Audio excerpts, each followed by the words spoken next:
The Amherst Incident. Just saying the name sends a chill down any spine familiar with the story. Locals whisper about it in low, urgent tones. They warn outsiders, but always too late. The legend has grown, fed by fear, fueled by the unknown. It is a story of a house that remembers, of shadows that do not fade. It began in 1878, or maybe even before. Reports of strange noises, objects moving on their own, and screams echoing through empty rooms. No one stayed for long. The house sat silent, watching. What happened inside was buried in rumor, but something hungry lingered. Something that would not leave. People called it haunted. Others used words like cursed or possessed. But the Amherst incident is more than a ghost story. It is a warning. The past is not always dead. Some secrets refuse to rest. Tonight, for the first time in decades, the house will open its doors again. We will enter. We will see what waits in the dark. This is not just a story. This is a haunting that never ended. We are three, myself, Amy the researcher, and Mark the skeptic, each carrying our own fear as we enter the abandoned house. Amy's eyes never stop moving. Mark tries to joke, but his voice cracks, and my pulse pounds louder with every step. Curiosity drives us forward. The Amherst incident is no longer just a legend, it's become our reality. We move with slow, careful steps. Every sound is amplified. The crunch of broken glass underfoot, the whisper of wind through shattered windows. Our own breathing, quick, shallow, desperate, fills the dark like a warning. It is cold here, the kind of chill that seeps into bone, that makes teeth chatter no matter how tightly you clench your jaw. Amy wraps her arms around herself, shivering. Mark wipes sweat from his brow, though the air is freezing. I grip my recorder tighter, knuckles white. The silence grows heavier the further we go. It is not emptiness, but presence, the sense of something listening, waiting.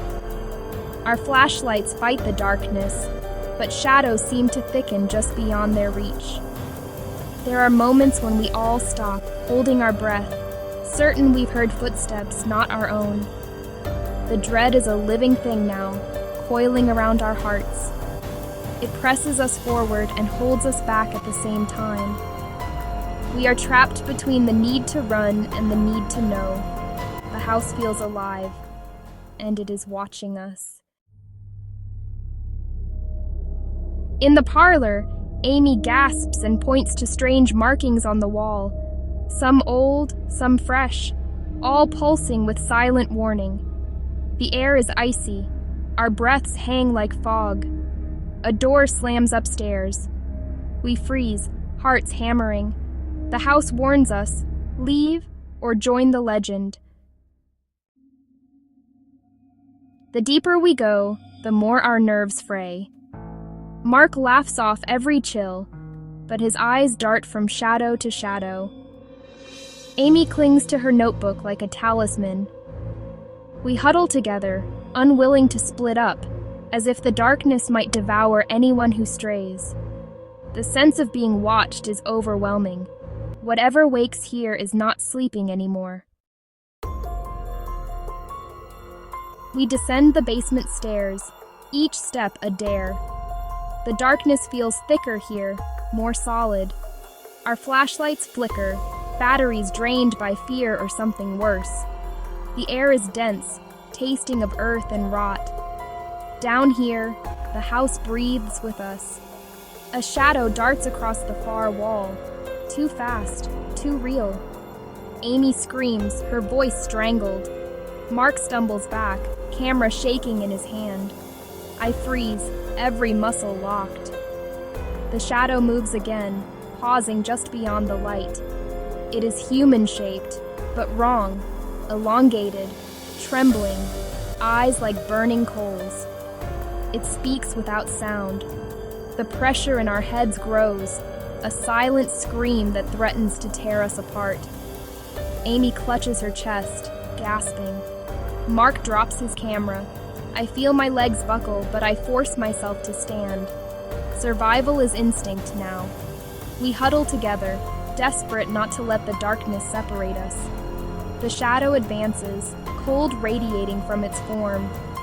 We back away, all reason gone. Panic takes over. We scramble up the stairs, tripping, clawing, desperate for escape. The house groans, almost laughing. The shadow watches, patient, knowing it will never truly let us go. Bursting into a hidden hallway, we find a door we missed before. It is old, iron-banded, locked tight. Mark forces it open. The air behind it is colder than ice. Inside is a room untouched for decades, dust layered thick, old books stacked like tombstones, and a single massive chest. On the walls, more symbols, these older, deeper, burned into the wood. Amy runs her fingers across them, whispering translations from her notes. Protection, sacrifice, binding. The words hang heavy in the air. In the chest we find bones, human bones, arranged in a circle.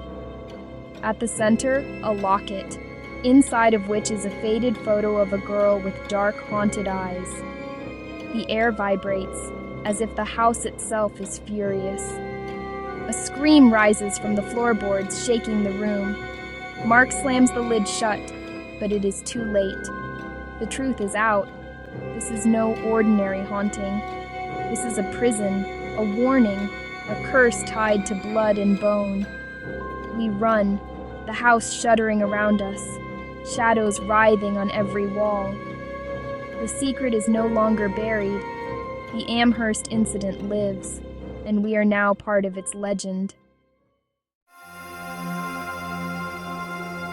We stumble into the moonlight, gasping for breath.